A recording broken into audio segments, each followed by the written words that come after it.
টাকা দেন, তারপরে ভেতরে যান।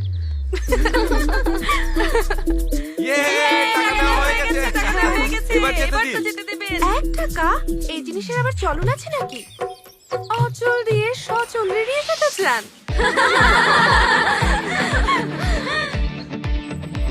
লক্ষ কোটি টাকার কাবিনের সাথে এই 1 টাকাকেই রাখতে হয়।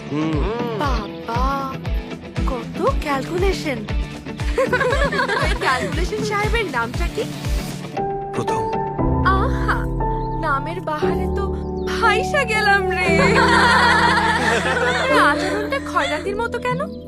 এক কাজ করেন, আপনার এই নামটার সাথে না মাত্র 1 টাকা যায় না, তার চেয়ে নামটা পাল্টে ফকির সাহেব রেখে দেন।